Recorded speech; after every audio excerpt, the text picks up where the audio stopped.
सुनते हैं तारों तले जिंदगी।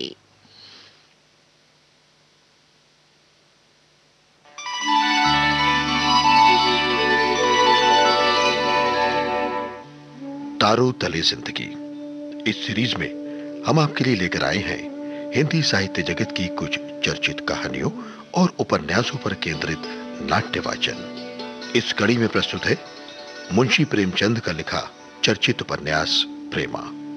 तो आइए सुनते हैं प्रसिद्ध उपन्यास प्रेमा का रेडियो नाट्य वाचन।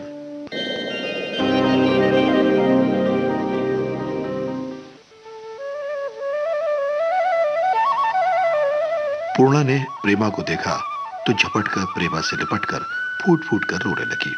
प्रेमा अपनी सखी को दिलासा देती रही। अब सुनते हैं प्रेमा रेडियो नाट्य वाचन की 16वीं कड़ी।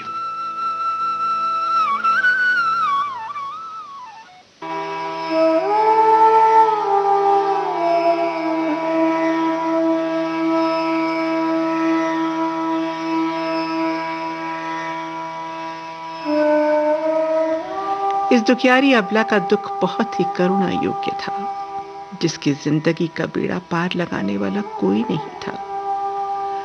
उसके मायके में सिर्फ एक बूढ़े बाप से नाता था और वो बेचारा भी आजकल का ही मेहमान हो रहा था।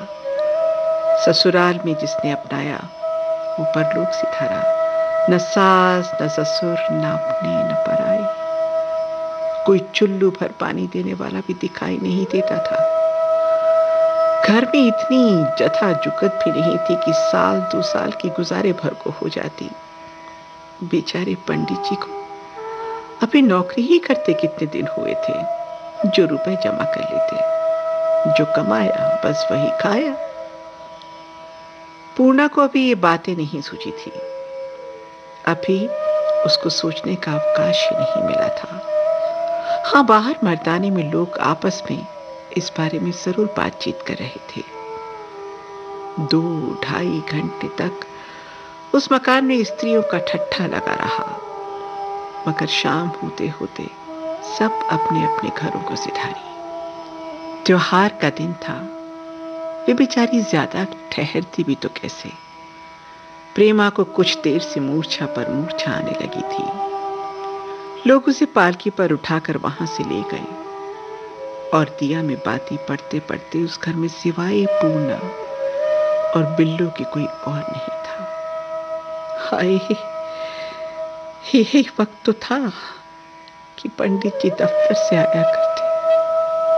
पूर्णा उस वक्त द्वारे पर खड़े उनकी राह देखा करती और जो ही वो डोरी में पांव रखती, वो लपक कर उनके हाथों से छतरी ले लेती। उनके हाथ मुंह धोने और जलपान की सामग्री इकट्ठी करती और जब तक वो मिष्ठान खाते वो पान की बीड़ी लगाती रहती। वो प्रेम रस का भूखा, दिन भर का थका मांदा स्त्री की इस खातिरदारी से गद गद हो जाता। कहां पर प्रीति बढ़ाने वाले व्यवहार और कहां आज का सन्नाटा। सारा घर भाएं भाएं कर रहा था। दीवारें काटने को दौड़ती थी। ऐसा मालूम होता कि इसके बसने वाले उजड़ गए। बेचारी पूर्णा आंगन में बैठी हुई है। उसके कलेजे में अब रोने का दम नहीं है और न आंखों से आंसू बहते हैं। हाँ, कोई दिल में बैठा खून चूस रहा है।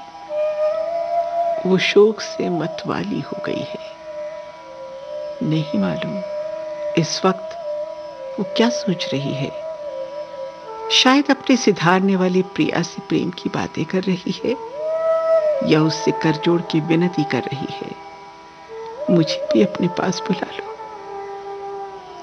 हमको उस शोकाकुल का हाल लिखते बड़ी बड़ी ग्लानि हो रही है। हाय, वो उस समय पहचानी नहीं जाती।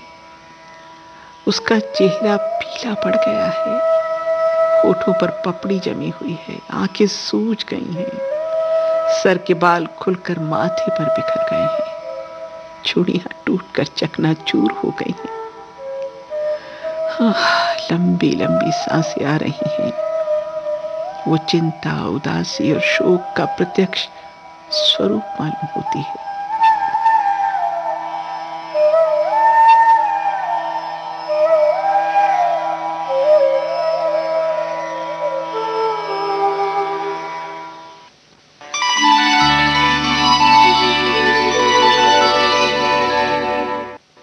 तारों तले जिंदगी।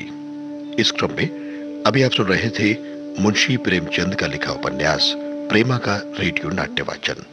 स्वर डॉक्टर ऋतु राजपूत का था और प्रस्तुतकर्ता थी काजल सूरी।